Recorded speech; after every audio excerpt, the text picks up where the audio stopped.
Okay, there we go. All right, all right. Good evening and good night, and welcome to the HR Perspective Talk Show. It is what's today? Today is Wednesday? Tuesday.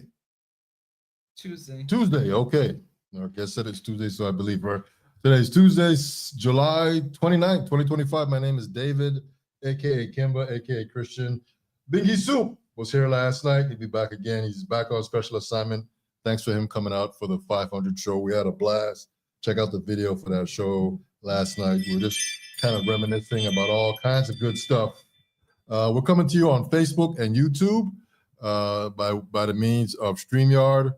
And now we're on the road to 1,000 shows. We just did 500 last night. Now we're on the road to 1,000 shows. We want to thank all our guests, all our followers, all our viewers. We appreciate you kindly. This show is live from St. Croix, Virgin Islands. No more Twitter. We got rid of Twitter or X or whatever it's called now. We got rid of that.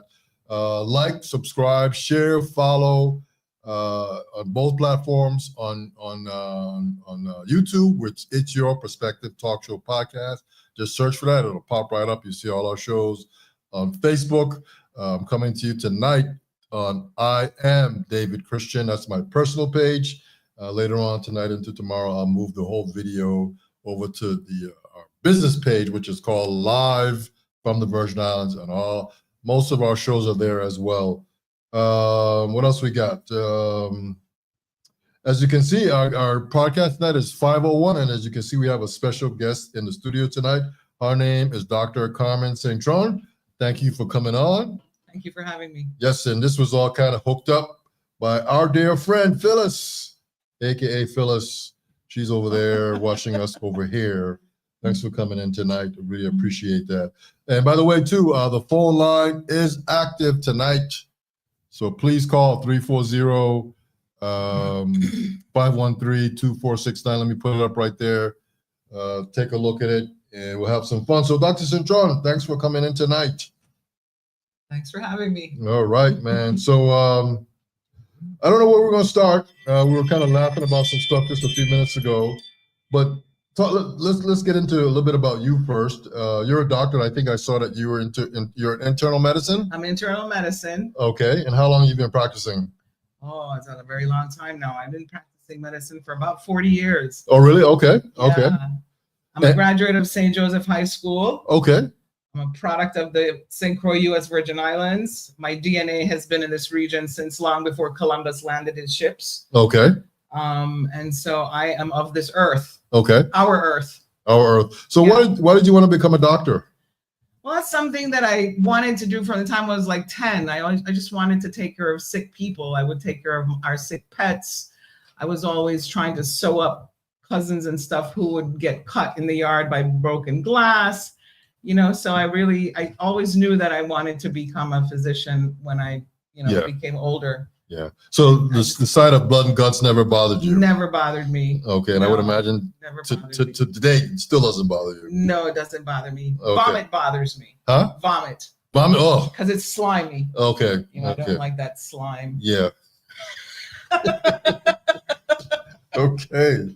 And the other thing too is so you did your schooling obviously in the States. Yes. Okay. And you came back. I came back after living in the States for 18 years. When I first came home, I had just my daughter. And then I went back within about 9 months or so. And then I came back 5 years later, and I came back with 2 children. I had my daughter and a son. Okay. Whom I'm very proud of, both of my children. They're wonderful people. But I've been home permanently since 1996. Okay. Okay. So back then, now there's this thing about come back to St. Croix and give and support the local community. Is that how you were feeling back then? Well, my dad, the Honorable late Senator Hector Cintron, he put in my head from the time I was a little girl. He said, you're a bright girl, you're probably going to head to the States and America and all of this. But he said, never forget where you come from. Mm-hmm. And always look back, because we need doctors, we need teachers, we need every kind of professional people that would return back home. And so that was ingrained in me. And so I pretty much just kind of followed that path. And I still think that there are more professional Virgin Islanders out on American mainland than they're here in the territory. And there are many reasons for that. And I don't know how that could be changed, but if we could find a way to bring our people back home and give them decent jobs and treat them nice, and fix things like WAPA, fix things like things like the Department of Education with local teachers, fix things like the Senate and the governorship with good, decent people that really care about their community and wanting to improve the quality of life here. And I think that there's a void there because the good minds always stay in the States. Yeah, you know, it's sad. Yeah. One of the things that when I was kind of reading up on Google, your dad, I think he was appreciated because he loved the community. He did, and it was community over self. Yes, and he was honest, and he did not take bribes. You know, and I've been to so many of his speeches, and I would sit back. I was a young girl, like about 12, and I was in such great admiration for him because he would say a massive speech in English, and then in one breath, he would deliver the same speech in Spanish. And it was such a beautiful thing to see. And, you know, there was a year that he ran and he got the most, what they call bullet votes, where the voting population didn't vote for any other candidate except him. And he told me that was his base. And I said to him, what do you mean base? He says, those are the people that keep you getting elected. Yes. And he says his base was the Hispanic community on St. Croix. Oh, okay. And they gave him all bullet votes this one year. God bless them. And you know something, David?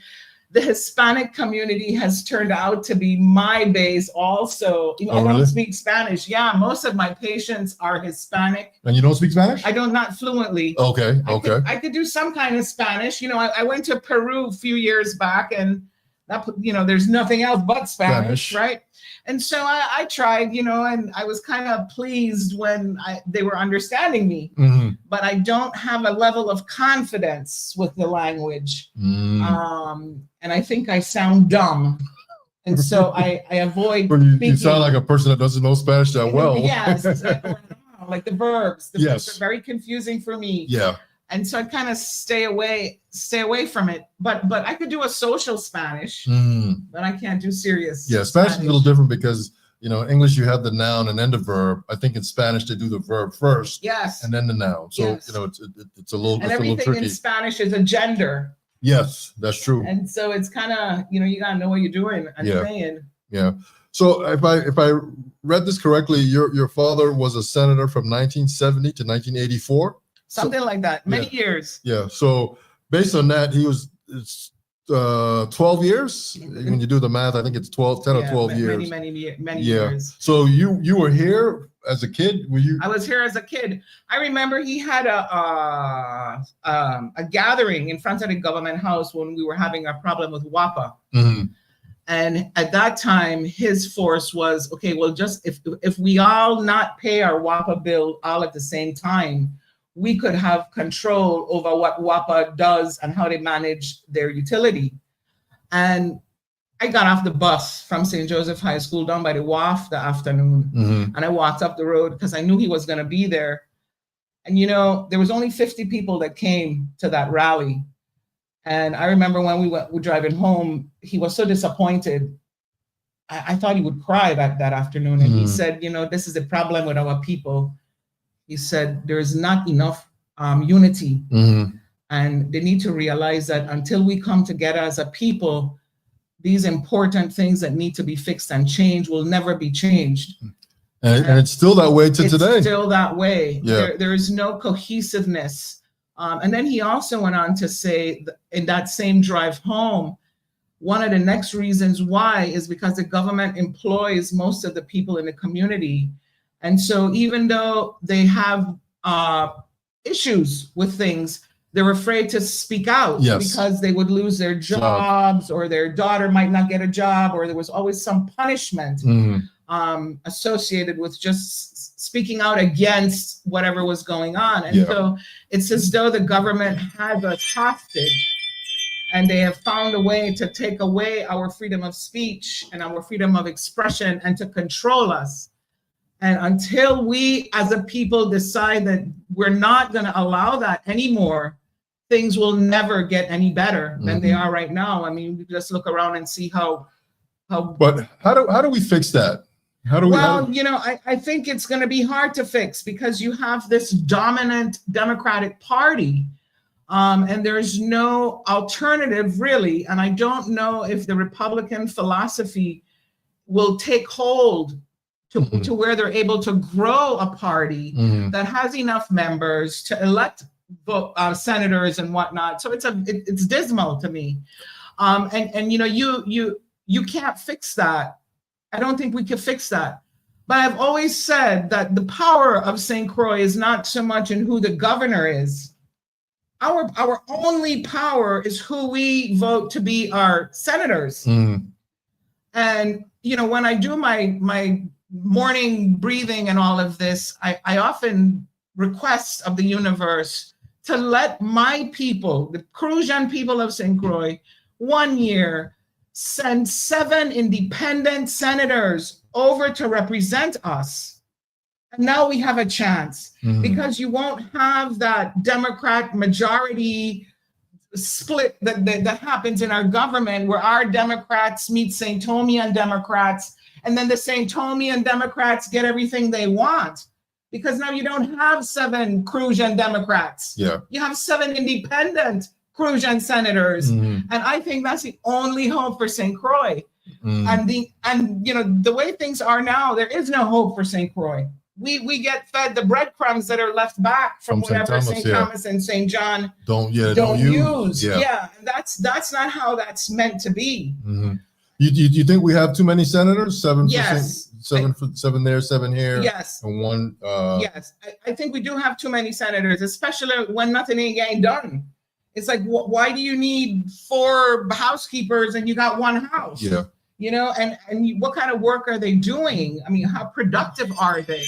I would rather to see a much smaller legislative group and, maybe 2 governors. Let's, they want to do mayor and this and that. Well, maybe St. Croix need their own governor and let St. Thomas and St. John have their own governor. And I would really like to separate completely from St. Thomas and St. John, much like what Anguilla did with Nevis and St. Kitts. And to just pull away completely from the other 2 islands, and so that we can get and govern themselves and govern ourselves and get our fair share of what goes into the kitty as far as who's contributing money to the general fund and all of that mess. Yeah. We always seem to get the dirty end of the stick. And I don't know how come these Crujan people could walk around destroying each other, talking down each other, but they don't fight together against St. Thomas and St. John District. They don't fight for St. Croix. They're rather to tear down each other than fight for St. Croix. That mentality blows my mind. Yeah. And I don't know if there's any fixing to that. How do you fix that? Yeah, it's tricky. It's tricky. It's complicated. It is very complicated. Yeah. I've never heard anybody talk about 2 governors. I mean, there's some people that feel that maybe 4 senators per island is a good connection, but never 2 governors. So you'd have a governor here and a governor for St. Thomas and St. John? Yeah, because that's how it's separated now. There's a St. Thomas, St. John district and a St. Croix district. Yeah. Okay. Or we could do something different with how the money is allocated, and this has to be at the level of Congress. For instance, when they start cutting checks to go to the territory, maybe they should cut 2 checks. Okay. From Washington. Okay. In other words, take the power away from St. Thomas. Yes. And so you will have 2 checks being cut. You have 1 check to the St. Thomas, St. Croix district, and a check in equal amount for the St. Croix district. So we manage our own money. Okay, I got you. That makes sense. I mean, if you're not managing your own money, you have no control of what's going on in your household. None whatsoever. Okay. But for some reason, the Democratic Party likes it like this. And So they're not motivated to change anything in how everything is set up. But they're very quick to delay payments that are supposed to be coming to St. Croix. They're very quick to delay orders of supplies that need to be filled for government offices here on St. Croix. It's held up in St. Thomas. And so St. Thomas makes the whole pyramid shaky. Yeah. And it's been like that since I was a kid. And they're the gatekeepers, basically. Yeah. You can use that word, And gatekeepers. and they're very unfair. Look back in the 70s when they were talking about expanding the airport. Daddy was a senator back in them days. And I remember he, Ruby Rouse, and John Bell fighting so hard to get our runway, expand. We have the flat land here. We could expand the airport as far as we want, build up the receiving gates and all of this. They fought so hard for that. St. Croix have the cruise ship, St. Thomas had the cruise ship, give St. Croix the airport. You know what it ended up doing, right? They put the runway in the ocean. Yeah, St. Thomas. They chopped down the top of the hill over there. Yeah. Just so that the planes could take off without having to go a 90-degree takeoff. And that was such a costly project.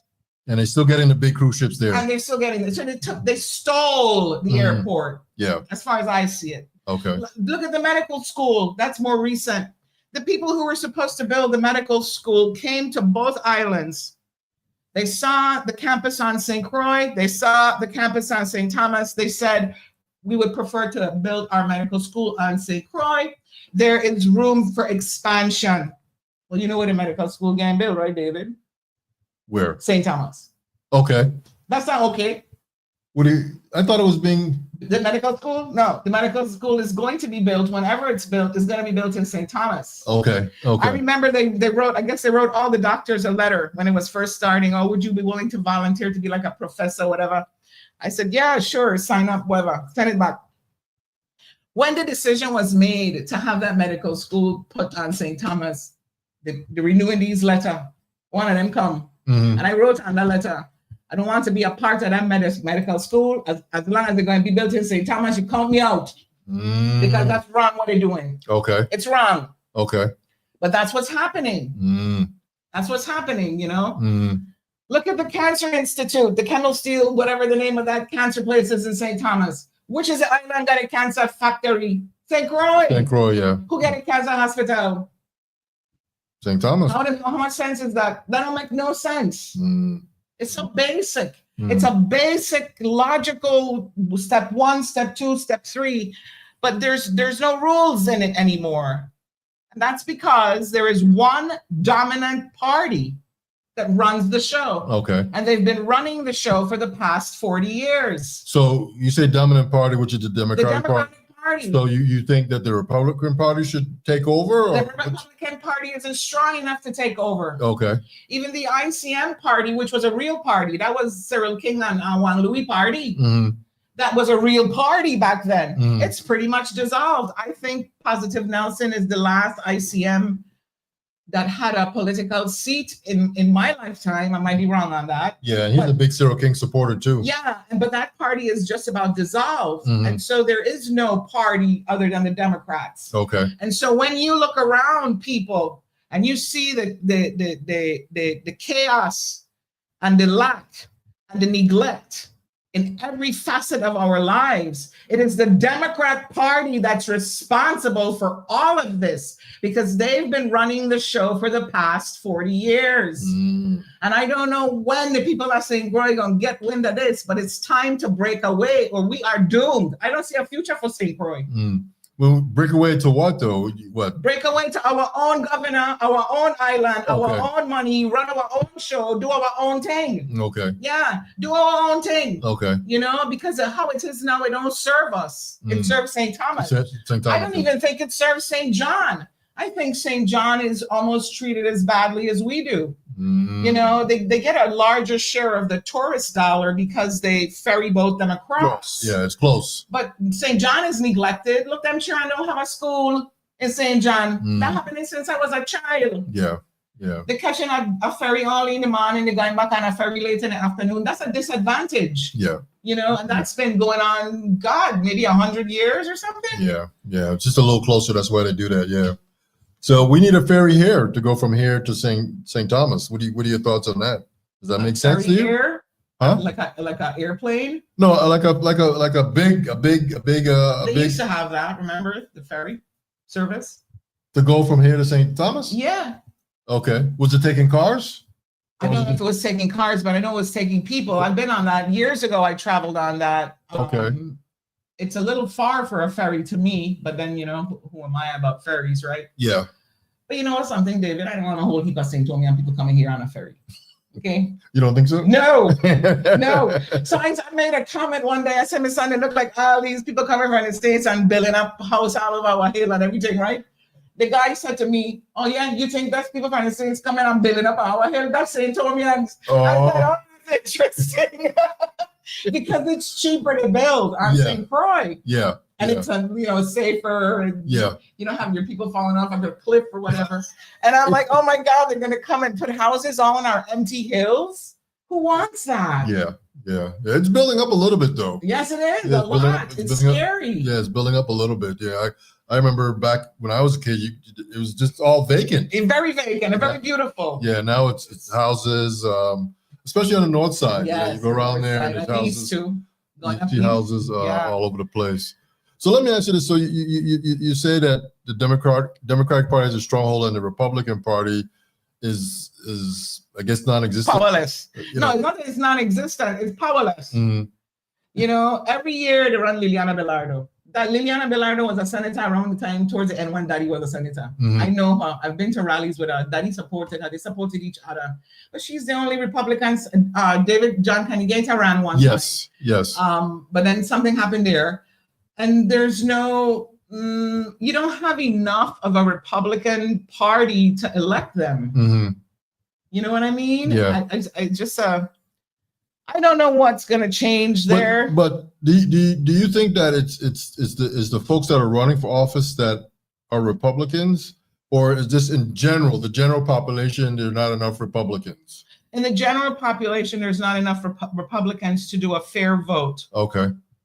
And most of the way people think, I might be wrong, because you shouldn't, I don't know how everybody thinks because I'm not in people's minds, but I see St. Croix like almost a Democrat socialist kind of a country, or island nation, whatever you want to call it. And so the philosophy is very democratic, and it's hard to lay the foundation for a good conservative framework when you have a society that's largely democratic thinking, democratic leaning, liberal, this, that, the other.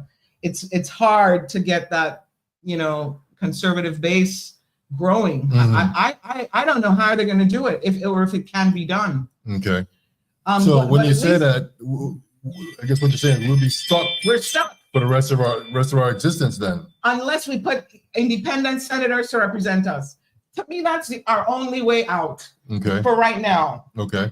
Until the shifting of the political parties, if it ever happens. But we need 7 independent senators from St. Croix to represent the interests of St. Croix. Because when our Democratic senators go over there, they don't represent St. Croix well at all. None of them. None of you guys. I hope you're all listening. Everyone out here disappointed me out there, and I expected so much from many of you. But you're gone on your side with St. Thomas majority. You can't. That's been going on over and over and over again. And they carry the vote. They carry the vote, and it's never a vote that serves St. Croix. Yeah. We always end up with the wrong end of the deal. Usually the vote is like 9-6 or 10-5. A couple senators here are voting for it over there. It's just such a mess. You see how when Puerto Ricans got together, I believe it was 10 days or some number of days, and they went down in Little San Juan and they got Rosselló out of his government house, and they wouldn't stop. Teachers didn't go to work, policemen didn't go to work, doctors didn't go to work, people didn't open the business. They meant that Rosselló was going to leave the governor house and not be governor in Puerto Rico anymore. That's what you call unity. The Puerto Ricans move as one people. Yeah. We don't have that here. We don't move as one people. And I don't think we'll ever move as a one people thing. Yeah, we move as 30,000 people, all individually. Yeah, it's very sad. And there's no unity here at all. To me, there's more hatefulness in my little community of 84 square miles than love. You know, there's not enough support. People don't care about our children. Look at the schools. That's all you have to do. People on this island don't care about the old people. You better have taken care of your old relatives in your house. Mm. You know, there's everything is just so bad with the moral fiber of our community. The values have been so misplaced. It's just, if you think about it long enough, you become very sad. And you were saying that about 40 years ago, it wasn't like that. But what happened that the Democrats came in and owned the political ship? The Democrats have been running the Virgin Islands since Farrelly and them. Mm. I think we got a little reprieve with Schneider. Them time I was in the States. Mm. I don't know exactly. But then after Schneider, which was the 4-year reprieve, back come the Democrats. Mm. And we've never had a non-Democrat governor and lieutenant governor since. Mm. So since Hodge and Farrelly, gradually after that is when the massive decline started happening here, especially on St. Croix. Okay. Because in the time of Evans, who was a Republican, we were flourishing. In the time of Cyril King and then Wang Ching, oh God, Wang Ching was the best. We were flourishing. Mm. You know, what made those guys flourish? they weren't Democrats. Oh, they were. Okay. Yeah. Mel Evans, he was a Republican governor. Yeah, he had a Republican mind, a conservative, fiscally responsible mind. And the independent ICM people, they just weren't Democrats. They were for the people. It was a movement, the Independent Citizens Movement. And to me, Wang Ching and Cyril King were the best we ever had. In my memory, I think Wang Ching is one of the only governors who left the books in the black. He had surplus money. Yeah. And so that means that it can be managed. It was being managed, but then he was a mathematician. Yeah. So maybe we need a mathematician as a governor. You follow? Yeah. Because maybe some of these jokers that come later on, they don't know how to count numbers. Something's wrong. Something is wrong. But I think it's the wrong people are being elected, and we only have one party. We really only have one party. I can honestly say I moved back to St. Croix in 2008, and from 2008 till now, nothing much has changed here. It's gotten worse. How do you mean it hasn't changed? It's Well, gotten worse, David. It's gotten worse. It's Yes. gotten worse. I mean, the roads, the lighting, The hospital, the schools. It's awful. I mean, crime is Well, I don't think we have so much crime. You don't think so? No. I think we have gang crime.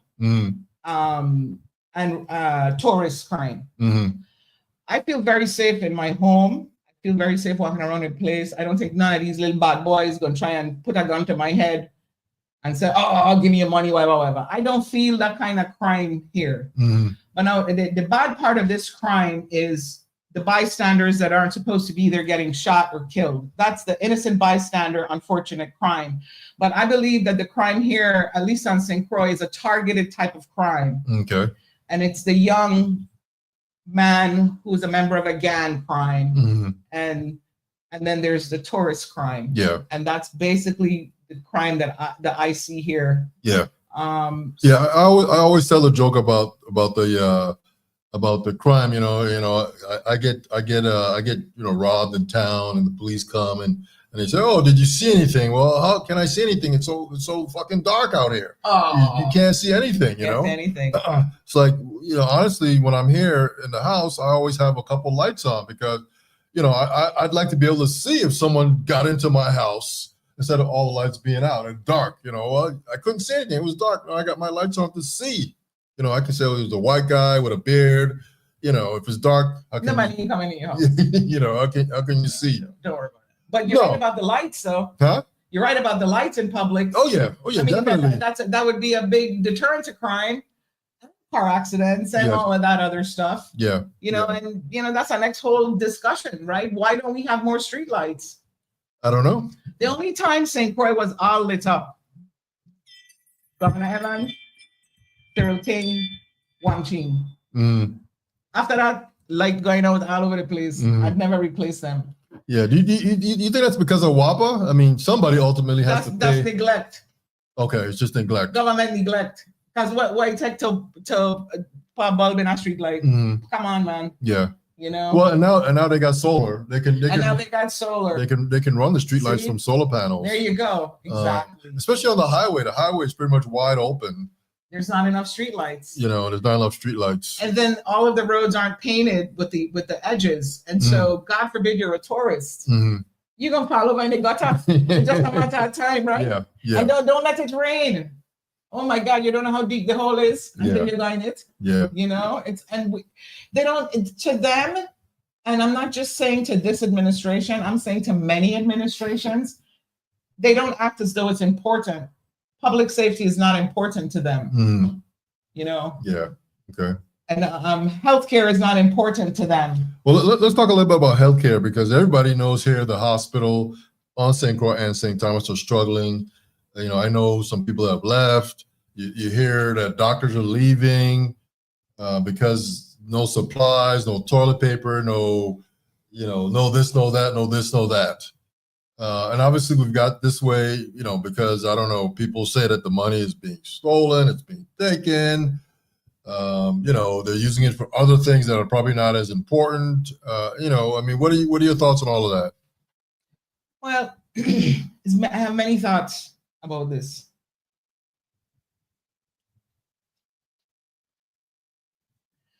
The hospital, which is also run by Democrats, because people working in a hospital in administrative levels is Democrats. Mm-hmm. And so if you're not one of them, you got daggers on your back as you walk in. It don't matter who you are, where you come from, or whatever you believe. That's a problem. And that problem seems to exist even though some people retire. The new ones feel the same way as the old people that just retire, so it doesn't change. Mm-hmm. That's very bad. That hospital has allowed many native doctors and nurses, respiratory technician, EKG technician, all the people you need in a hospital to leave St. Croix. Me, they couldn't stand my mouth because nothing was ever good enough for Dr. Cintron. Mm-hmm. And so they found a way to get me out. Mm-hmm. But look who's still working in the Virgin Islands, mm-hmm. right? And so there is a mentality in there. They like it like this. Mm-hmm. That's what I think. Okay. So that it's easy to not be accountable when you have a facility that doesn't have X, Y, Z, all of this. They hide behind the lack. They hide bad medicine behind the lack. Mm-hmm. And it needs to stop. But once again, as long as the Democrats run things, it's never going to stop. Now, today, I haven't worked in a hospital for many years. I used to be the emergency room doctor there. My gosh, maybe 7 years. That was my job. Mm-hmm. But now I've been told that most of the doctors in there are locum tenens doctors. That means they're transients. Mm-hmm. Many of the nurses are also locum tenens nurses. That means they are also transients. This is the highest, most costly way to supply your hospital. Mm-hmm. Because you're paying exorbitant amounts of money for a locum tenens doctor than if you were to hire a doctor, giving them an OPA, and let them work for the government. Yeah, work for the government, yeah. And those are the doctors and nurses that are leaving. Because when the hospital doesn't pay the locum tenens company, the company pulls them out. Mm-hmm. And so you're left with a local government employee skeleton crew. I don't know how long that's gonna last because there is burnout, there is physician burnout, nursing burnout.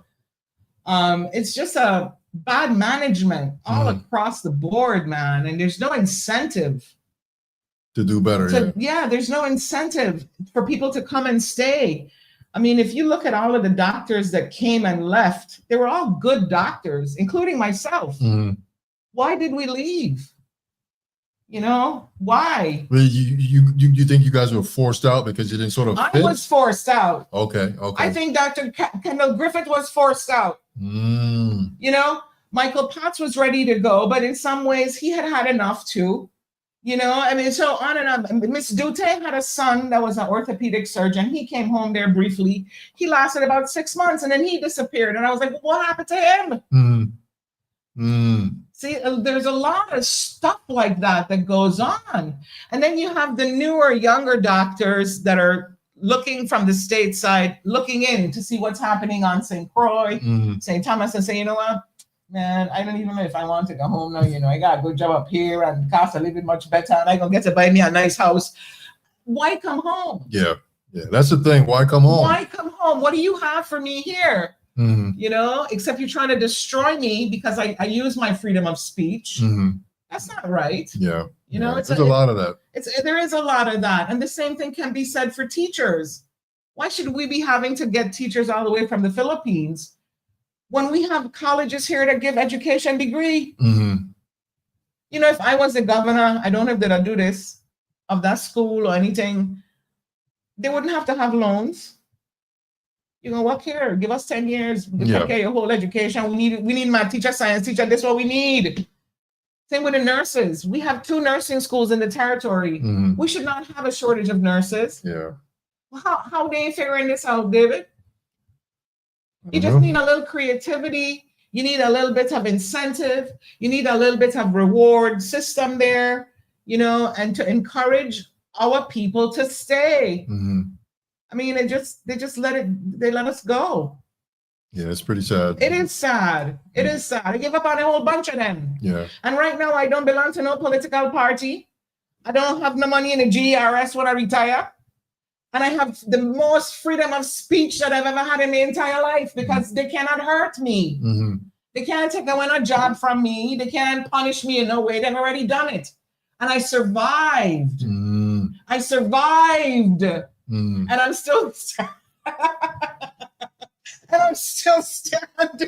So you think you were sort of targeted at one point? Yes. Are you kidding me? Oh, really? Yes. Okay. God bless the older doctors. Many of them passed now. I put a thing in the newspaper, the Daily News about Claudius Henry. What a terrible human being he is. Dr. Dizan one morning, we're having breakfast, and he says, "Oopsie," he's my brother's godparent. "Oopsie, I don't think you should put that in the paper." I said, "My son, Dr. Dizan is already written, and I can't take it back." And I meant every word. And he was right. From this day on, Dr. Claudius Henry was the medical director at that time. They're pushing me out, piece by piece. Just because of the article What you I wrote? put in it, yes. And it was nothing but the truth. I look at Judge Judy so much, right? Judge Judy says you cannot be sued for defamation of character if what you're saying is true. I know, that's her favorite saying. Yes. Yes. So I told the truth. I told the truth. Sometimes the truth hurts. Yeah. It hurts, They call us the whistleblowers. Okay. Yeah. Okay. They shoot whistleblowers, David. Okay. I put it in the newspaper. I said, if I am found dead in a dark ditch, it is none other than Claudius Henry that's responsible for my death. Wow. I put it in black and white. Let them read it. Oh, really? Okay. Yes. In the Daily News. Avis refused to publish it. Daily News published it. That sounds serious, man. Yeah, it was. When was this? This was in the 2000s. This was in 1999, 2000. This time here. Okay, I was still living in Florida. I remember I came home in 1996. You see how quick they get rid of me? Yeah. You see what they did? Yeah. Bastards. Yeah. Yeah. I'm so sorry. Your affiliation with the hospital is non-existent? Zero. And then after they pushed me out, right? Dr. Booker at that time was chief of staff in medicine. He's gone now. I said to him, "Hey, Booker, I just want to get admitting privileges so that I could admit my private patients in." "Oh, I don't know, Carmen." He says, "I think you have to have a NOPA to have admitting privileges." Well, a NOPA means you're a government employee. Yeah. And so I couldn't get admitting privileges. Oh, okay. See? But now more recently, when Carmen Cintron was the medical director, he's no longer the medical director. He and I was chatting one time, and I asked him about that. And he said, "Yeah, fill out the paperwork and we'll get you admitting privileges." But I never bothered to do it, But back when I was thinking about doing it, it couldn't be done. Okay. Because they had such control. Yeah. That whole Democrat thing. Yeah. Yeah. Let me ask you this. So if you were governor of the Virgin Islands, what would you do to make things better? If you had right now? Yeah, what would you do right now? The same thing with separation of money. Okay. That's where I would start. I would go up to President Trump. "Oh, President Donald Trump, it's a pleasure to meet you, sir." I got some things I want to talk to you about how we could manage our money better in the Virgin Islands. And I'm giving these suggestions. Mhm. And I would do the work. I would do the work. The money is there. Mhm. I would do the work. I don't think the work is being done. How can you demolish Charles Howard Hospital and then not have the money to rebuild it? Yeah. Why did you begin the project? Mhm. What's going on with Juan Louis Hospital? As we were talking about earlier, Congresswoman Stacey Plaskett, God bless her, she secured $668 million for the demolition and rebuilding of Juan Louis Hospital. Back when the Avis was still a newspaper, I read it with my own eyes. Mhm. Where's that money? Who's keeping track of that money? They're just not doing the work. Mhm. The senators who oversee health, they need to not be reelected ever again. If I was the governor, I would be on the phone with the sewage situation that they have with the new hospital. What is going on with that sewage situation? And is there anything that I can do? Is there somebody that I can reach out to in the mainland? Should we get the federal government involved here? I would be harassing them. I can't fix the sewage situation myself, but I could surely push on them because you know why? The buck stops with me. Yeah. Yeah. And I would take pride in that job where I would be the schools. You know, the thing with the fun and the young boy that got slashed across his chest. Yes, I remember that. Yeah, I have an aunt, God bless her. She's 100 years old. I see her regularly. I go up this one day. I said, oh boy, let me tell you what's going on, right? Because I keep her up to date. I told her this story. She says, oh yeah, Boopsie, let me tell you something. I was told that the teachers and the parents and many of the students had been complaining about that fan for many years. This particular fan. Okay. David, and nothing was done. Okay. You know, if I was the governor, I'm going to fire you. Okay, this is unacceptable. Yeah. We're gonna have to get a replacement. Don't matter when. You just don't come to work tomorrow. Okay? This is unacceptable. What if that blade hit that child in his head? In his eye. And you mean to tell me you know about this fan, you know that fan shaking in the ceiling, and nobody don't care enough because it goes down to who cares the most. Yeah. You don't care about our children? You know. So this fan was just loose in the ceiling, just kind of wobbling. I didn't see it, but that's how it sounds to me. Instead of being steady. And it was a wrong fan. Okay. And so a lot of different things was wrong with it. It's just, it's something that could have easily been prevented. Fixed. And thank God it wasn't a lot worse, that he didn't lose an eye or it didn't hit him on his carotid artery. Yeah. And then have him bleed out on the floor. I mean, it could have been a lot devastating worse for a lot of the other kids. Yes, too. It's just not right. And for some reason, politician after politician, they seem to think it's okay to just turn their heads and walk away. Well, I can't do that. I don't have that in my DNA. Yeah. You know? And that's a simple fix too. It's a simple fix. I don't know why they didn't take care of that. Oh, hold on a second here. Oh, man, we got plenty of comments here. Oh, my goodness, I missed that. We're just talking up a storm. We're just talking here. So we got our first comment right here. Ex-Senator Nellie O'Reilly, she says, good evening, Doc. And then hi, Nellie. Can she hear me? Can she? If she's watching, she can hear you. She has to be watching. Okay. Not much has changed. Sad, she says. Yep. Let's see here. I agree with seceding, pulling away. Yep. Okay. Yep. More Nelly here. Reason why the progress is stagnant is because SCX senators want to run for governor and need to toe the line and not to be pro St. Croix. Oh, that's another angle that I didn't even consider. Okay. Might be part of that. Okay. And then Nelly again says the bridge between St. John and St. Thomas would reduce the cost of living for St. Jonians. That's true too. Okay. All right. And it's a worthwhile investment.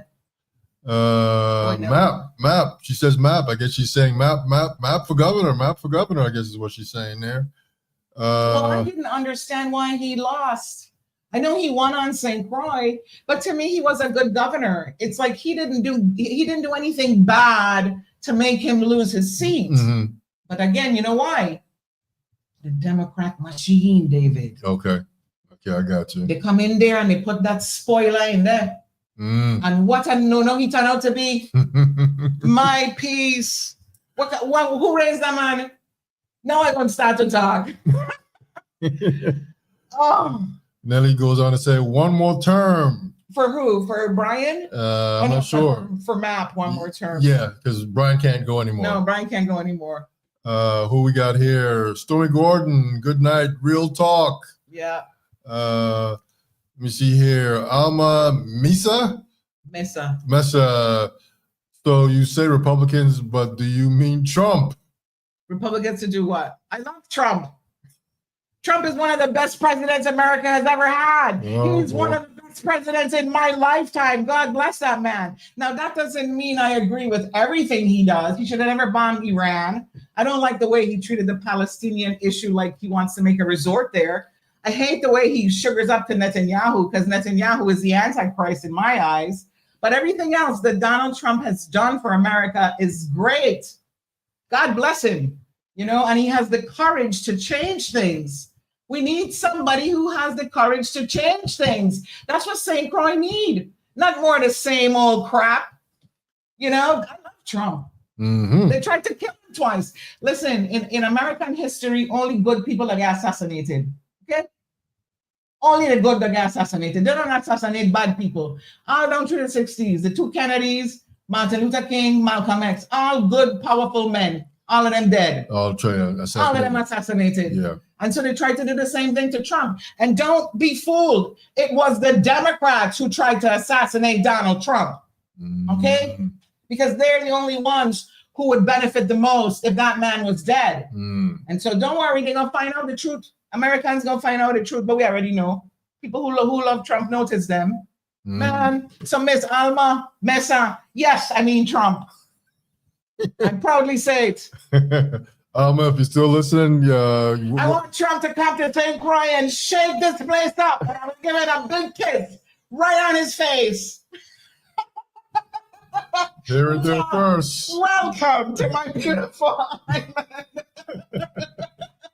You think Trump will ever come here? Yes, he's going to come after you see this. All right, man. He's going to come. Yeah. He's going to come. Trump, I mean, I lived in New York before Trump Towers were built. And I knew of Donald Trump, very handsome man, very handsome, tall man. I remember Rudy Giuliani and Trump was very good friends from back then. I talk about the 80s. Yeah, early 80s. And I remember when Giuliani took down the Italian mafia, how him and Trump was ecstatic about that. So I have a lot of admiration for Donald Trump for a very long time. And then when in 2016, when he came on that stage, boy, I said, I don't know. I didn't think he was going to win because of how he was talking. He was so brash and in your face kind of a way, but that's New York. And man, he won. Yeah. And then he did good. And then he's back. So you've always liked Trump? I've always liked Trump. We had a doctor's conference in Trump Towers many, many years ago.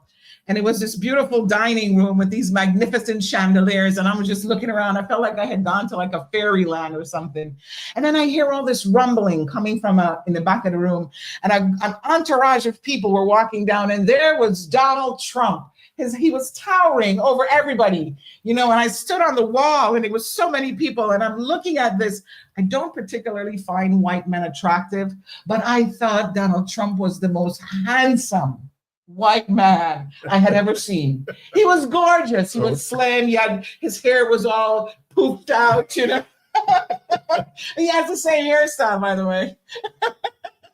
Years later, right? And he was just nodding and talking, and I was just so impressed with him. And I was impressed with his Twin Towers. The hotel. The conference room. And it was just a beautiful place.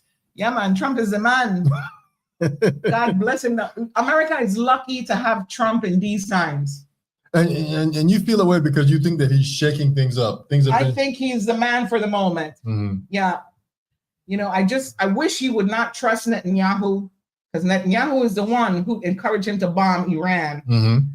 And I wrote typed a little note to him around that time because Netanyahu was also the one that said Saddam Hussein had weapons of mass destruction with their Israeli special intelligence, whatever that is. This is propaganda. Mhm. They come to find out Saddam Hussein had no weapons of mass destruction. That was all Netanyahu.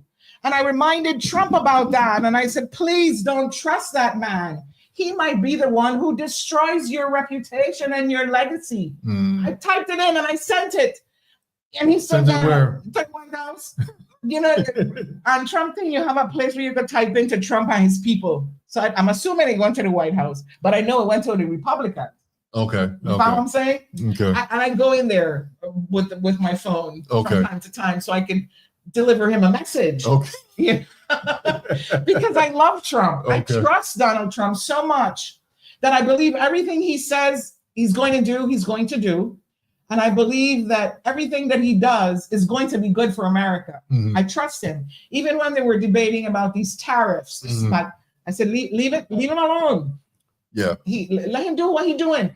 He making deals. He doing that's his dance. Just trust the man. Don't try and criticize it yet, and don't try and. He's never going to be specific when he's talking to a journalist because that's part of his secret. Why would he give away leverage? Secrets of his deal. Yeah. And so they make such big deals for nothing. Trump is the man. Trump is the man, people.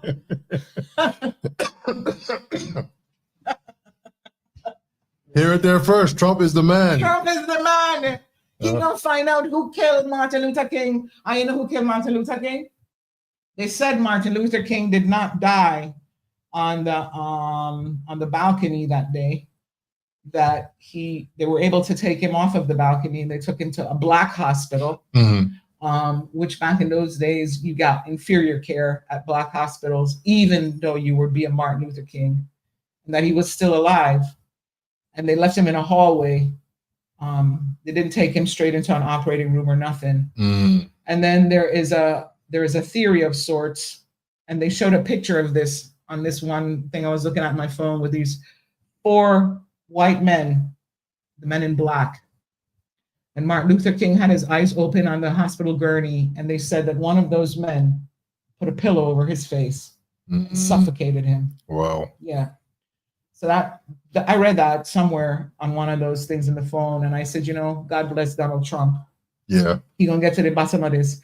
And I have a feeling it was the Democrats that assassinated Malcolm X also, because Malcolm X was one of the first Black leaders who was beginning to warn the Black Americans how they're being used by the Democratic Party, and that the Democrats don't really care about them. They don't care about the quality of their lives or their education, and about how the Black men need to wake up and stop giving away their vote because it's worth more.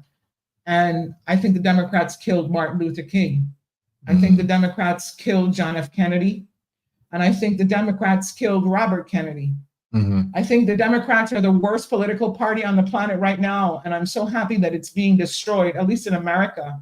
I don't believe that the Democrats will ever be president again for at least another 50 years. I think that, thank God, the party has imploded. And we're going to see good conservatism in America, where people are going to start to put a hand on their chest and say the Pledge of Allegiance, thanks to Donald Trump, where you can't go into a woman's bathroom if you have a penis. What the hell are these people thinking about? And you can't be mutilating children, removing their genitals when they're 8 and 9 and 10. What the hell is wrong with these people? And it was Barack Obama was the first one started this mess with gay marriage business. He's the one that started this, Democrat. So God bless Trump.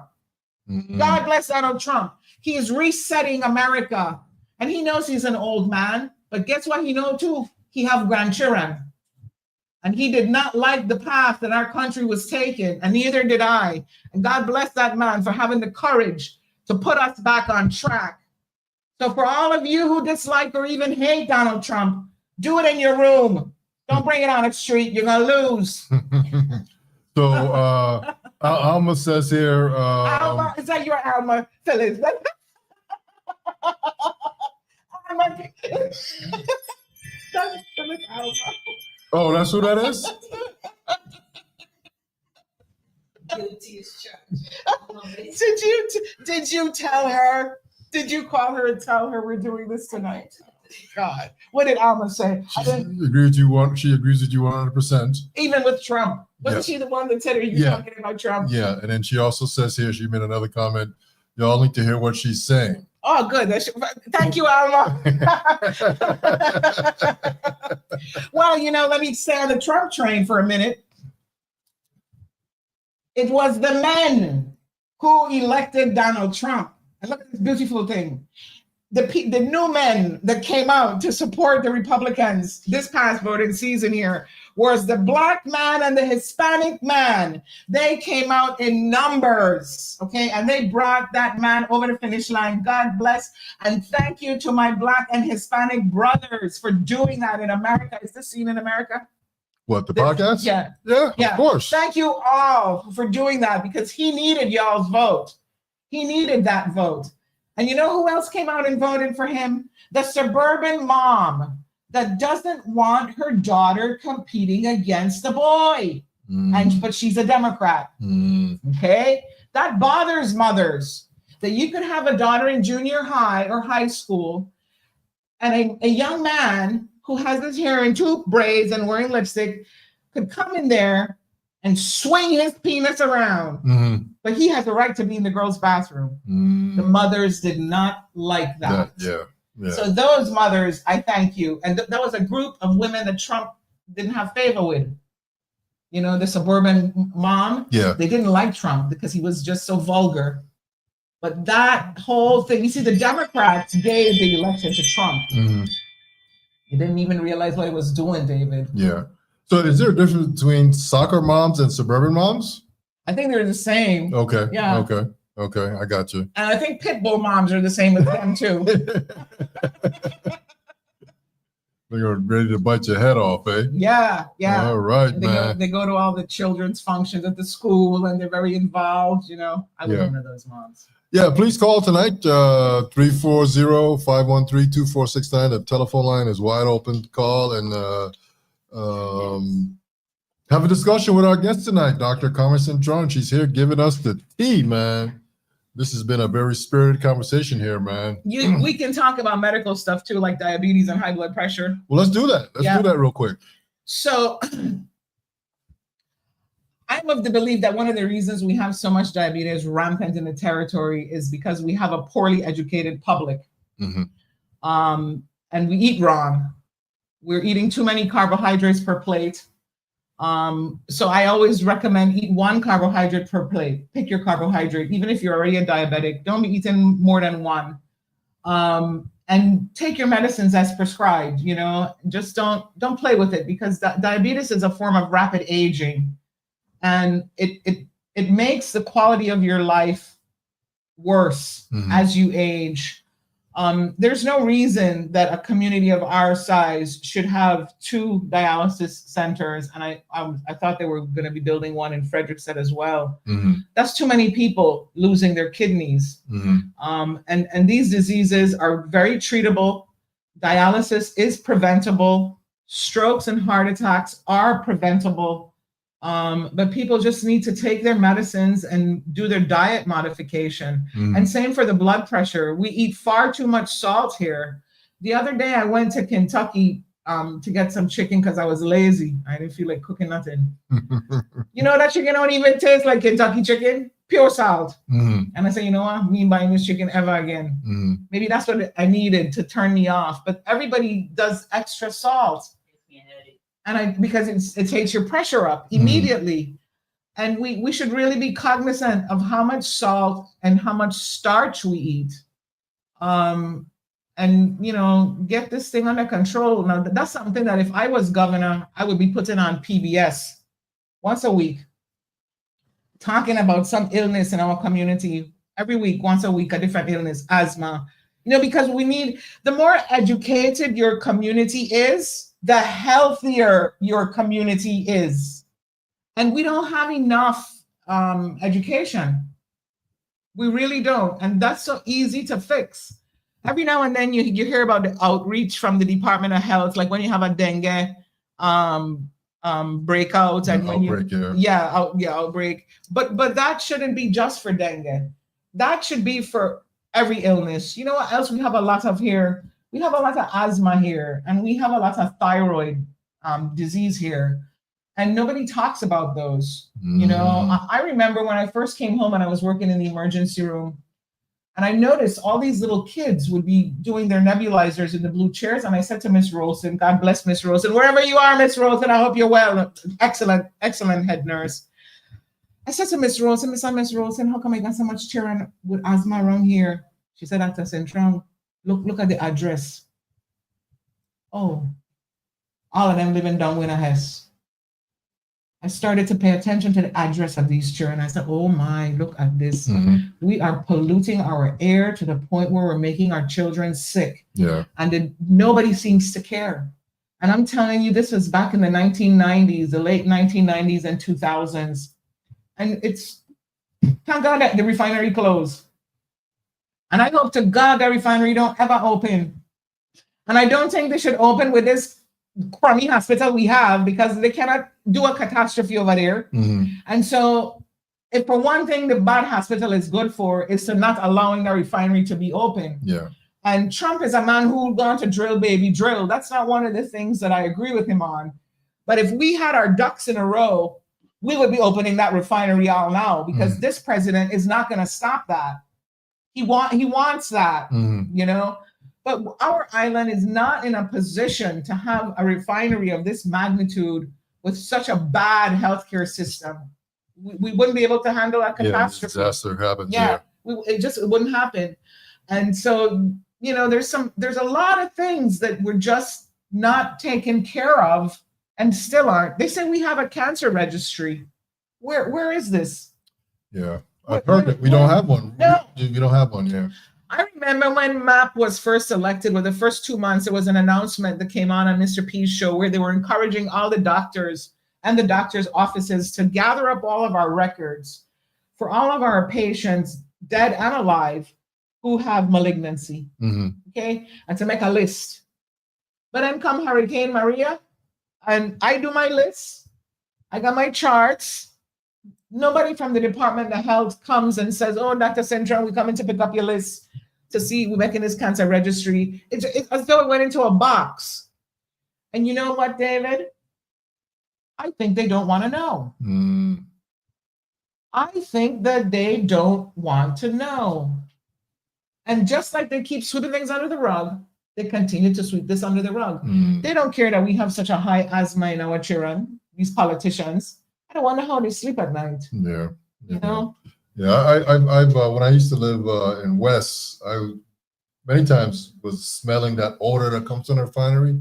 Terrible. It's terrible. It was terrible. And they would let it out in the nighttime. Exactly. So that people couldn't see what was going on and how thick the smoke was. It's just awful. Terrible. I'm gagging at night and all this other stuff. We could have such a much nicer place to live for our children and our grandchildren and all the people who come here to live here if we had politicians that did the right thing because it is the right thing to do. Yep. And that's all it takes, you know? And if you see a candidate that's running and they don't have ethics, don't vote for them. You know, like this guy, Brian, he belongs to all these brotherhood, this, that hood, fraternity, that, Freemason, this. Is this, I want to ask the Freemason in this community, if all you're listening, is this the caliber of man that you want to join your organization? Do you hold up these kind of men in your organization? I thought the Freemason people had more ethics going on with them. They had more moral fiber inside of them. And why is he still a member of your organization? I mean, are you proud of what he has done as a governor for almost 8 years? Are you ever going to hold him to account? Will you dismember him? Well, not dismember him. That means take your body parts. But would you kick him out of your organization? Is there a punishment for this? Or do they just turn their heads because they too are Democrats? How deep does it go? You know, and don't talk about the fraternity and the sorority. Them is the ones who is a commissioner of this, director of that. Talk about fraternity and sorority. You giving that person a job because there's a fraternity and sorority brother and sister? Even if they're bad, even if they're doing a bad job, you let them stay there. But you try and kick out the good ones like me, who trying to tell her, yo, I'm going on the wrong road? Mhm. Man, it's all corruption. The corruption is so deep. I see that fraternity sorority thing as a form of nepotism. And they're all quick to say how nepotism isn't tolerated in the Virgin Islands, this and that. They need to say, unless you're the member of my fraternity, then we tolerate it just fine. But I thought that was what was happening here. This whole thing of nepotism, your family hiring family. I mean, That's what it was. Okay. Until everybody bawled about it. Oh, so it's not happening anymore? It's not supposed to be happening, but of course it still happens. I mean, the community is but so small. Yeah. But this fraternity, sorority thing, that's nepotism too. Yeah. It's just wearing a different hat. Yeah. And it just needs to stop. You can't be anti something but pro your thing if your thing is the same as the one you're anti. Then you've got inconsistent thoughts. Conflict of interest there. Very much so. Yeah. I just sick of a whole bunch of them, David. I wish Trump would deport all Democrats. I'm done with it. Get them out. Send them to Canada, someplace, Great Britain. They want socialism. Yeah. Move them all to California and put a big, massive gate. Lock them in there. So you want to do your thing, man. Yeah. Let's do your thing. Tell us what your shirt says. My shirt says, what is it? Can you read it to them? Because I can't really read it backwards and I don't know. I'm gonna take a felon. It will take. It's gonna take a felon and a hillbilly to fix this.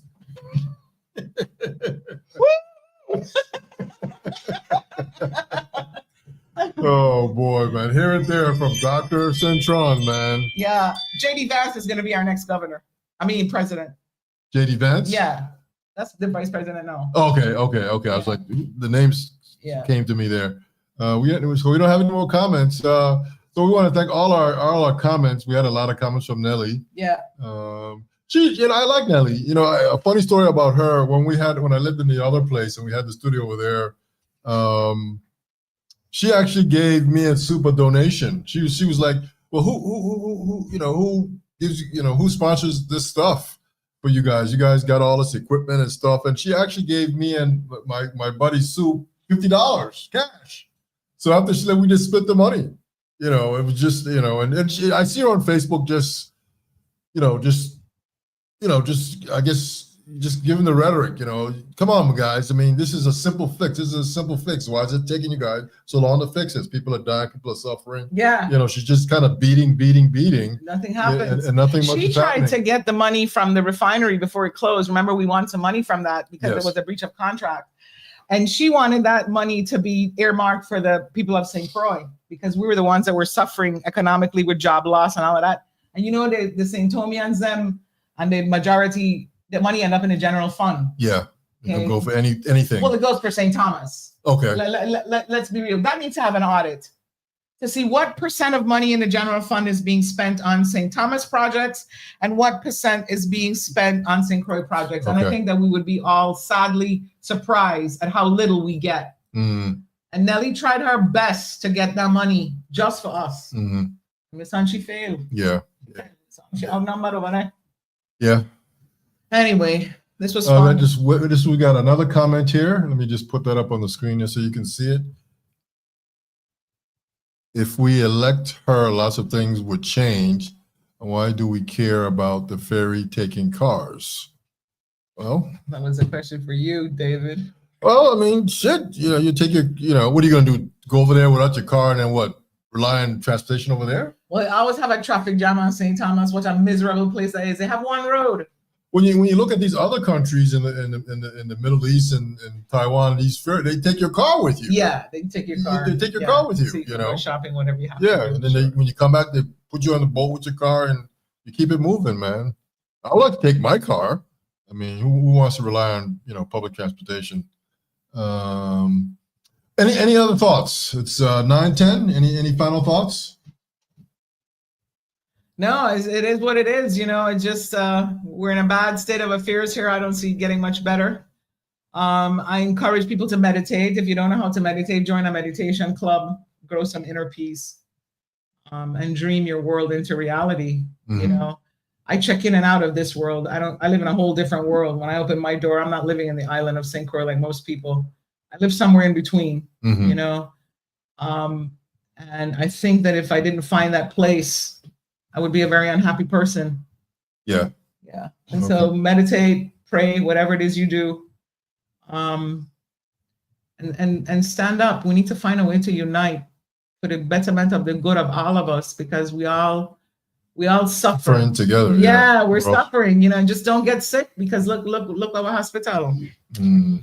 Man, David, this was great. Well, thanks for coming on, man. I appreciate it, man. Yeah, You I definitely got to enjoyed it. come back on and continue on with this conversation, man. Yeah. Especially as we get into next year with elections, and and the governorship is next year.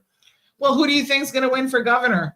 I don't know who's A wrong. Democrat, David. What did we just say here? Well, yeah, There's no other party. You know, it's gonna be a Democrat. we just don't know which Democrat. All of them are bad. Yeah. Show me a good Democrat, you know? All of them are bad. Yeah. It's like they line up. Like what Nelly said, they're lining up from the Senate. Who's gonna be the next governor? Yeah. You know, that's just That's a sad. stepping stone. Yeah. I got you. It's just a doom. Our guest tonight, Carmen Cintron. Thank you so much.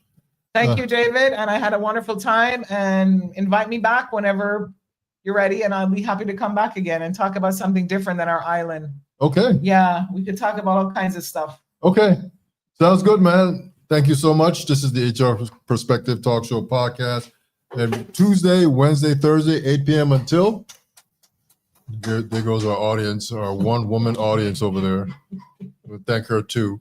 Monday, every Tuesday, Wednesday, Thursday, 8 p.m. AST. We're on Facebook. We're on YouTube. Everybody have a good night. We're out. Peace. Good.